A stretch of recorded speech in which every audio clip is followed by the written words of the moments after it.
అందరికీ వందనాలు. క్రీస్తునందు ప్రియమైనటువంటి దేవుని బిడ్డలారా, దేవుని జనాంగమా, మన ప్రభు అయిన రక్షకుడైన యేసుక్రీస్తు నామములో మీకందరికీ ప్రత్యేకమైనటువంటి వందనాలు తెలియజేస్తున్నాము. ప్రియమైనటువంటి దేవుని బిడ్డలారా, నా జీవిత సాక్ష్యము ఎన్నో దినాలుగా నేను ఒక వీడియో తీయాలని చాలా ఆశ కలిగి ఉన్నాను. అయితే ఈ ఆశను దేవుడు నాకు ఇప్పుడు నెరవేర్చగలిగినటువంటి వాడై ఉన్నాడు. అంటే నా సాక్ష్యము గొప్పదని నేను చెప్పడం లేదు. ఒకప్పుడు దేవునికి వ్యతిరేకంగా ఉన్నటువంటి నన్ను, ఒకప్పుడు దేవుడంటే వాల్యూ లేనటువంటి నన్ను ఈరోజు దేవునికి ప్రియ కుమారునిగా, ముద్దు బిడ్డగా దేవుడు నన్ను రక్షించుకున్నాడు. ప్రియమైనటువంటి దేవుని బిడ్డలారా, నేను నంద్యాల కర్నూలు జిల్లాలోనే పుట్టాను, నంద్యాలలోనే పెరిగాను, నంద్యాలలోనే తిరిగాను. ప్రియమైనటువంటి దేవుని బిడ్డలారా, నా ప్రియమైనటువంటి దేవుని బిడ్డలారా, మా నాన్న పేరు తలారి డేవిడ్, మా అమ్మ పేరు తలారి లలితమ్మ. అయితే నేను మార్చి మాసం 5వ తారీఖున 1981వ తారీఖున ఆ రోజు నేను ఈ దంపతులకు జన్మించడం జరిగింది. నాకంటే ముద్దుగా ఇద్దరు ఉన్నారు. నేను 3వ సంతానముగా నేను ఉన్నాను.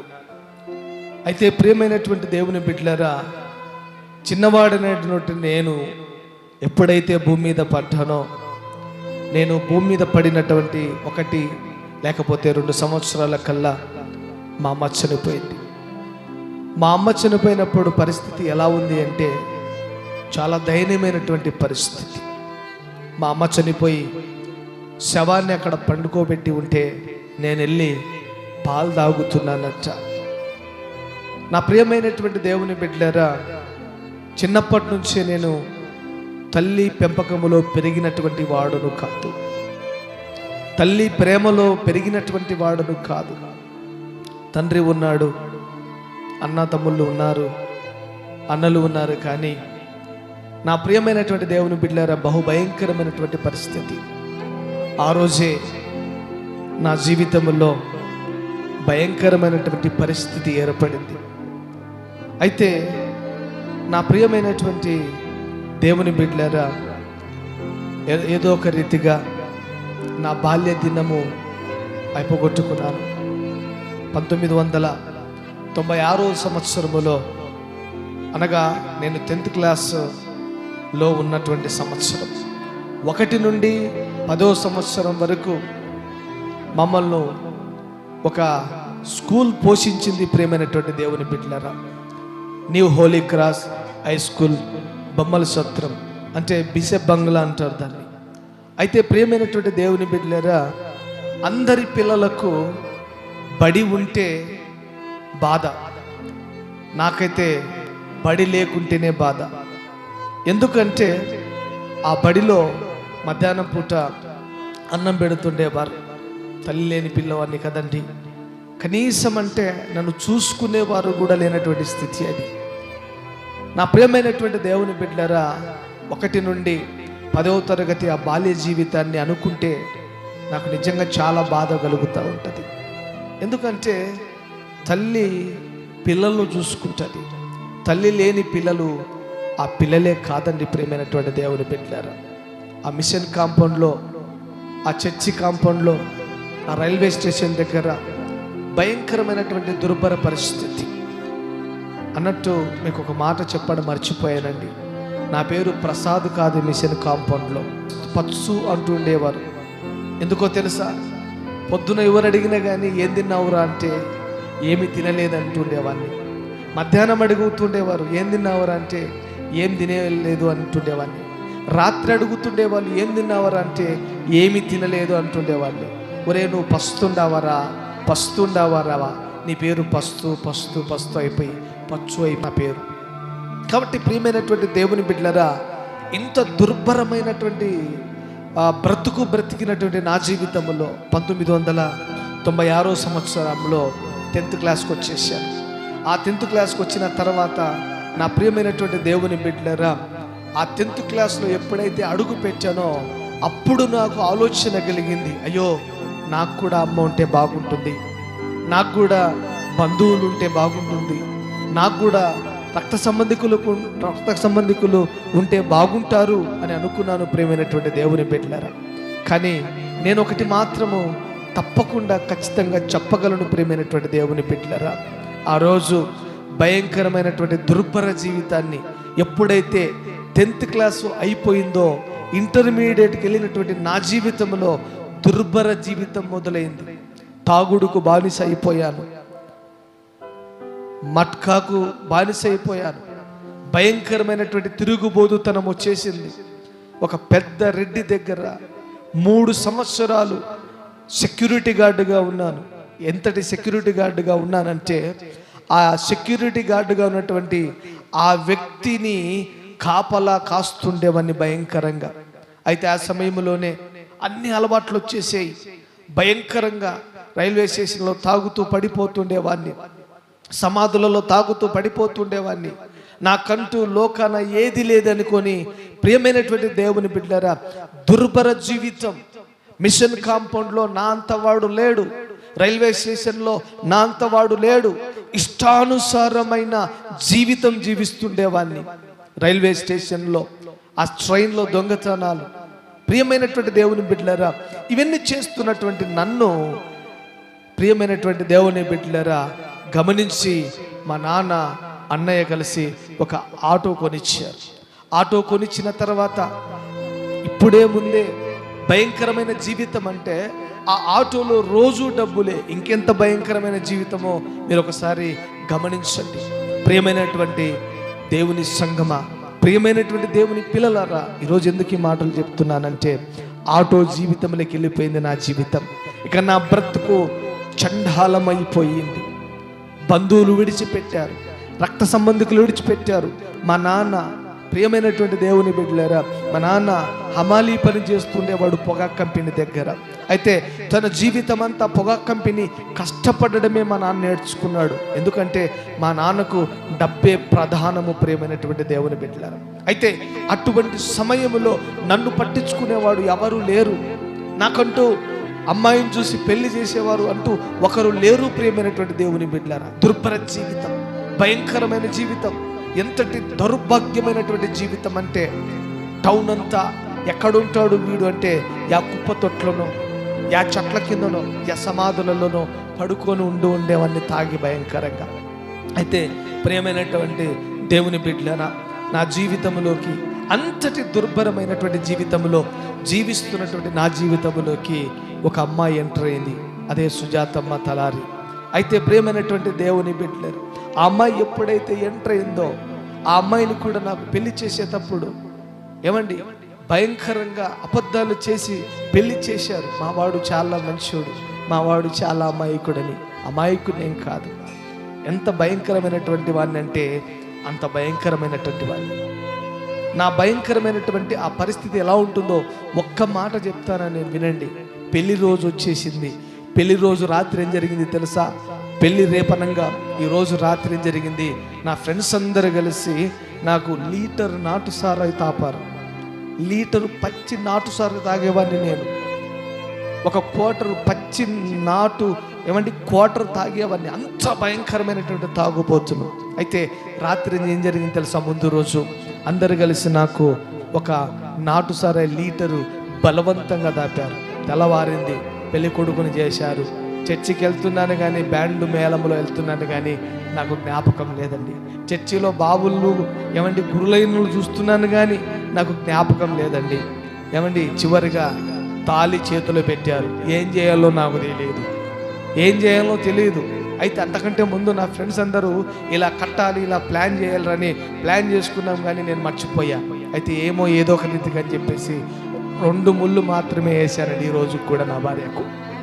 3వ ముడి మా చిన్నమ్మ అవుతుందంట. ఆమె వేసింది. అంత దుర్భరమైనటువంటి జీవితం. ఆ జీవితం జీవిస్తున్నటువంటి నా జీవితంలోకి ఎప్పుడైతే ఈ సుజాత అనే అమ్మాయి ఎంటర్ అయిందో నా బ్రతుకు ఇంకా భయంకరమైపోయింది. ఇంటిని మర్చిపోయా, భార్యను మర్చిపోయా, కుటుంబాన్ని మర్చిపోయా. ఆటో స్టేషన్లో పండుకోవడం, బస్టాండ్లో పండుకోవడం, విచ్చలివిడితనాన్ని ఎక్కువైపోయింది. తనను మర్చిపోయాను. ప్రియమైనటువంటి దేవుని బిడ్డలారా, తను మాత్రము ఒంటరి జీవితం జీవిస్తున్నటువంటి తనను దేవుడు దర్శించాడు. ఒకరోజు దేవుడు దర్శించి ఆ అమ్మాయి ఏమో ఓసన్న మందిరానికి వెళ్తూ ఉండేది. ఆ ఓసన్న మందిరానికి వెళ్తూ ఉన్నటువంటి సమయంలో నా ప్రియమైనటువంటి దేవుని బిడ్డలారా, ఆ సమయంలో ఆమె అక్కడే పనిచేస్తూ, అక్కడే సేవకురాళ్లకు సేవ చేస్తూ, అక్కడే పరిచర్యలో పాల్గొంటూ ఉండేది. నేనేమో భయంకరమైనటువంటి జీవితం, దుర్భరమైనటువంటి జీవితం. అయితే అక్కడ ఇక్కడ తాగి వచ్చినటువంటి నాకు ఒకానొక రోజు ఏం జరిగింది తెలుసా? 2004వ సంవత్సరంలో ఇంటికి వచ్చాను తాగి. జోబి నిండా ఎప్పుడు సిమలాలు. నేను నా ప్రియమైనటువంటి దేవుని బిడ్డలారా, నోటి నిండా సిమలాలు, భయంకరమైన నాటు, భయంకరమైన క్వార్టర్, భయంకరమైనటువంటి స్మోకర్ని. అయితే అటువంటి జీవితాన్ని జీవిస్తున్నటువంటి నా జీవితంలో ఇంటికి ఆటో నడుపుకుంటూ జీవనం గడిగిస్తుండేవాడిని. అయితే వచ్చిన డబ్బంతా తాగుతూ ఉండేవాడిని. ఒకానొక రోజు 2004వ సంవత్సరము 13వ తారీఖు 3వ నెల, ప్రియమైనటువంటి దేవుని బిడ్డలారా, ఆ రోజు ఏం జరిగిందంటే ఇంటికి వచ్చే తాగి ఫుల్లుగా ఎక్కడుంది నా భార్య అని నేను నా భార్య కోసం వెతుకులాడుతూ ఉంటే ఆమె ఇంట్లో లేదు. మా వాళ్ళు వచ్చి చెప్పారు. ఏం చెప్పారు తెలుసా? నీ భార్య ఇంటికాడ ఉండడం లేదు. నీ భార్య ఎప్పుడు మందిరంలోకి వెళ్ళి సాయంత్రం వస్తుంది, అక్కడే తింటుంది, అక్కడే ఉంటుంది.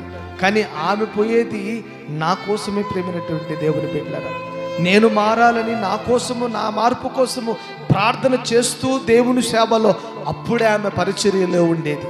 ఎందుకంటే నేను తాగిపోతుంది కదా, తిరిగిపోతుంది కదా, భయంకరమైన జీవితాన్ని జీవిస్తుండేవాడిని కదా. అయితే అప్పుడు వెళ్ళిన తర్వాత 13వ తారీఖున 3వ నెల 2004వ సంవత్సరంలో దైవజనుడైనటువంటి మా ఆత్మీయ తండ్రి ఏసన్న గారు నంద్యాల ప్రాంతంలో సభల కోసం వచ్చారు. ఆయన వచ్చాడు. నేను తాగిపోయి ఎత్తుకులాడుతూ ఉన్నా. ఒక గ్రౌండ్లో, చర్చిలో మీటింగ్ జరుగుతూ ఉంది. మీటింగ్ జరుగుతూ ఉంటే ఏమండి, పోత చిన్న తుంటకట్టె తీసుకుని పోయాను. దాని నడుములు ఎవరనుకున్నారు? నా భార్య నడుములు ఇరగొట్టేనే కానీ తీసుకొని రావాలని చెప్పి నేను చిన్న తుంటకట్టె తీసుకొని వెళ్ళాను. ఎందుకంటే నేను అప్పుడు బాగా మంచి కాకి ప్యాంటు, కాకి షర్ట్ వేసుకుంటుండేవాడిని. అయితే ఆ ప్రియమైనటువంటి దేవుని బిడ్డలారా, అప్పుడు వెళ్ళినటువంటి నా జీవితంలో అప్పుడు నేను వెళ్ళిన తర్వాత జరిగినటువంటి సంభవం ఏంటో తెలుసా? నేను ఎప్పుడైతే నా ప్రియమైనటువంటి దేవుని బిడ్డలారా, ఎప్పుడైతే నేను అక్కడికి వెళ్ళానో అప్పుడు ఒక సంభవం జరిగింది. ఏం సంభవము తెలుసా? కట్టెపట్టుకొని ఫుల్లుగా మందు కొట్టి జోబి నిండా ఏమండి పాన్ పరాగు పెట్టుకొని నా భార్య కోసం వెతుకులాడుతూ ఉన్నా. ఏమండి, కొన్ని వేల మంది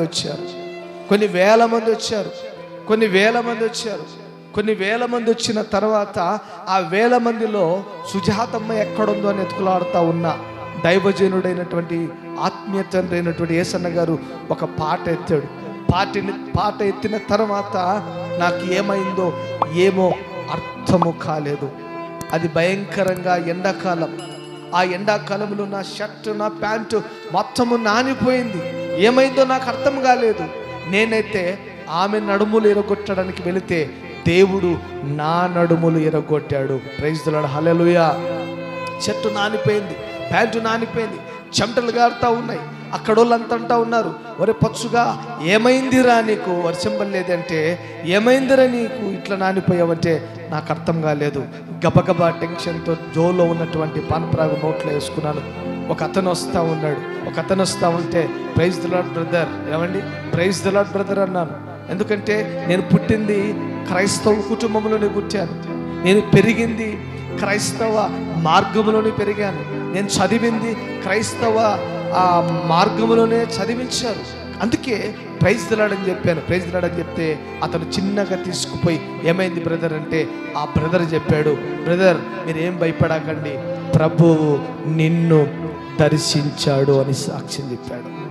ప్రభువు నిన్ను దర్శించాడు బ్రదర్ అని చెప్పాడు. నాకు చాలా భయం వేసింది. నేనేంది భయంకరమైన వ్యభిచారిని, భయంకరమైన తాగుబోతును, భయంకరమైనటువంటి పరిస్థితుల్లో ఉన్నటువంటి నన్ను ప్రభువు దర్శించడం ఏంటని ఆ రోజు నోటిలో ఉన్నటువంటి ఆ సిమల లేకపోతే పన్పరాగును తూ అన్న. 2004 13వ తారీఖు 3వ మాసం ఆ రోజు ప్రభువుకు నమ్మకంగా ప్రియమైనటువంటి దేవుని బిడ్డలారా ప్రభువుని అంగీకరించాను. ఈ రోజు వరకు 2004 మొదలుకొని 2020 సంవత్సరం వరకు అంటే నా సేవ ప్రారంభమైంది. కానీ సేవలు కూడా చాలా మోసపోయాను. ఏమండి, అందుకే నేను ఒక సేవకునికి చెప్తున్నాను, మనుషులను నమ్ముకోమాకండి, మనుషుల మీద ఆధారపడమాకండి. అందుకే బైబిల్ ఒక మాట ఉంటుంది, మనుషులను నమ్ముకునుట కంటే, రాజులను నమ్ముకునుట కంటే యెహోవాను నమ్ముకునుట మంచిది అని దేవుని వాక్యం అంటా ఉంది. గత జీవితం అంతా చెప్పాను. ఈ 2012వ సంవత్సరములో ఏమండి, దేవుడు నాకు ఒక నూతన మాటనిచ్చాడు, నూతన వాగ్దానాన్ని ఇచ్చాడు. ఆ వాగ్దానం ఏంటో తెలుసా? నీతో వచ్చువాడు నీ దేవుడైన యెహోవా. నేను అనుకున్నా, దేవా నా దగ్గర డబ్బు లేదే, నా దగ్గర బలము లేదే, నా దగ్గర బలగము లేదే. చివరి పైసా కూడా అయిపోయిందండి. చివరి పైసా అయిపోయినప్పుడు నేను ఒకటే మాట చెప్పా నా భార్యతో, ఏమండి ఈరోజు మన దగ్గర చిల్లి గవ్వలేదు, అంతా అయిపోగొట్టుకున్నాం. కుందు నదిలో నువ్వు నేను 2 పిల్లలు పడి చనిపోదాంపా అని చెప్పాను. నా ప్రియమైనటువంటి దేవుని బిడ్డలారా, చనిపోదాం అనుకుంటున్నటువంటి మా జీవితంలో దేవుడు ఒక వాగ్దానం చేశాడు. నీతో వచ్చువాడు నీ దేవుడని యెహోవా ఆ రోజు వాగ్దానం చేశాడు, ఆ రోజు వాగ్దానం ఇచ్చాడు. 2012 సంవత్సరములో ఈ హెర్మోను ప్రార్థన మందిరము లేకపోతే ఈ హెర్మోను ప్రార్థన పరిచర్య ప్రారంభించబడింది. ఈ రోజు వరకు 8 సంవత్సరాలు దేవుడు నాతో వాగ్దానం చేశాడు. ఆ వాగ్దానం నెరవేరుస్తూ వస్తున్నాడు. ఎందుకు నేను ఈ మాటలు చెప్తున్నానంటే, నా సాక్ష్యం గొప్పదని కానీ చెప్పడం లేదండి, నా సాక్ష్యం బలమైనదని నేను చెప్పుకోవడం లేదు, నా సాక్ష్యం వింటే ఇతరులు మారుతారని చెప్పడం లేదు. ప్రియమైనటువంటి దేవుని బిడ్డరా, ఒక పాపిని, ఒక దేవునికి వ్యతిరేకమైనటువంటి వాడిని, ఒకప్పుడు బంధువుల చేత, రక్త సంబంధికుల చేత, ఏమండి నా అనుకున్నటువంటి వారి చేత దూషించబడి, ద్వేషించబడి, చివరి క్షణంలో కుందు నదిలో కుటుంబం అంతా కలిసి చచ్చిపోదాము అనుకున్నటువంటి నా జీవితాన్ని మార్చి ఈరోజు ఒక ఉన్నతమైన స్థాయిలో నన్ను నిలబెట్టాడు. చాలామంది అన్నారు, నాకు అర్థం కాలేదు, నీతో వస్తానన్నాడు, ముందుకెళ్తే వస్తానన్నాడు, ముందేముంది? ఈ వైఎస్ నగర్ ఉంది. ఈ వైఎస్ నగర్ ఏముంది? వైఎస్ నగర్ అంటే భయంకరమైనటువంటి ఆ ఏరియా అని ప్రజలు అంటుండేవారు. ఒక అన్న నాతో అన్నాడు, ఆ మాట చెప్పకూడదు కానీ నేను చెప్తున్నాను, అరే బాబు ప్రసాద్, ఇదిగో యవనస్తురాలైనటువంటి నీ భార్యను ఆ ఏరియాకి తీసుకొని వెళ్తున్నావు, జాగ్రత్తగా నీ భార్యను కాపాడుకో అన్నాడు. ఏమండి, నన్ను పిలిచింది నేను, నా భార్యను పిలిచింది నేను కాదు, నన్ను పిలిచింది నేను కాదు, జీవము కలిగినటువంటి దేవుడు పిలిచాడు. నీతో వచ్చువాడు నీ దేవుడని యెహోవా అని ఆయన సెలవిచ్చాడు. ఈరోజు నా భార్య ఈ ఏరియాలో కొంతమందికి తల్లి లాంటిది అయిపోయింది. ఈరోజు ఇదే ఏరియాలో కొంతమందికి నేను తండ్రి లాంటి వాడిని అయిపోయాను. ప్రేమైనటువంటి దేవుని బిడ్డలారా, ఈ వీడియో ద్వారా నేను చెప్తున్నటువంటి మాట ఏంటో తెలుసా? ఇప్పుడైనా నా 2 చేతులు జోడించి చెప్తున్నాను, మనుషుల మీద ఆధారపడమాకండి, రాజులను నమ్ముకోమాకండి, బంధువులను నమ్ముకోమాకండి, బలగాన్ని నమ్ముకోమాకండి, నీ డబ్బును నమ్ముకోమాకు, నీ జ్ఞానాన్ని నమ్ముకోమాకు. జీవము కలిగినటువంటి దేవుని నమ్ముకో, నువ్వు ఆశీర్వదించబడతావు. జీవము కలిగినటువంటి దేవుని మీద ఆధారపడు, నువ్వు దీవించబడతావు. ప్రేమైనటువంటి దేవుని బిడ్డలారా, కాబట్టి ఈ సమయంలో నాకు దేవుడు ఈ చిన్న పరిచర్యను ఇచ్చాడు, హెర్మోను ప్రార్థన మినిస్ట్రీని ఇచ్చాడు. నా భార్య, 2 పిల్లలు, బాబు పేరు జాన్ బాబు, పాప పేరు ఎలిజబెత్, 4 సేవలో ఉన్నాము. మా కుటుంబం కోసం మీరు ప్రార్థన చేయండి. నాలాంటి జీవితం కలిగినటువంటి ఓ అన్న, ఓ తమ్ముడా, ఈ వీడియో ద్వారా వినబోతున్నటువంటి నీవు ఆశీర్వదించబడాలి అంటే యేసులోకి వచ్చేసే, ఈరోజు యేసుతో స్నేహం చేసుకో, ఈరోజు యేసుతో కలిసి జీవిస్తే నువ్వు దీవించబడతావు, ఆశీర్వదించబడతావు. ఈ సాక్ష్యము ఒకవేళ నీ మనసు తాకి ఉంటే నువ్వు అక్కడే ఓ చిన్న ప్రార్థన చేసుకుందాం. కళ్ళు మూసుకో. పరిశుద్ధుడా, ప్రేమ కలిగినటువంటి యేసు ప్రభువా, ఎన్నో దినాలుగా నా జీవిత సాక్ష్యాన్ని చెప్పాలని ఆశ కలిగి ఉంటుండగా ఇన్ని రోజులకు మీరు తీర్చినందుకే నీకు వందనాలు, స్తోత్రాలు, స్తుతులు నాయన. నిజంగా ప్రభువా, నా బ్రతుకును మార్చినటువంటి దేవుడవు, నా జీవితాన్ని మార్చినటువంటి దేవుడవు, నా కుటుంబాన్ని మార్చినటువంటి దేవుడవు. ఇదిగో ఇంకా వీడియో ద్వారా చూస్తున్నటువంటి ప్రతి బిడ్డ జీవితాన్ని మార్చమని, నీ కృపలో భద్రపరిచి దాచుకోమని యేసుక్రీస్తు నామములో అడిగి వేడుకొని పొందినాము పరమ తండ్రి. ఆమేన్.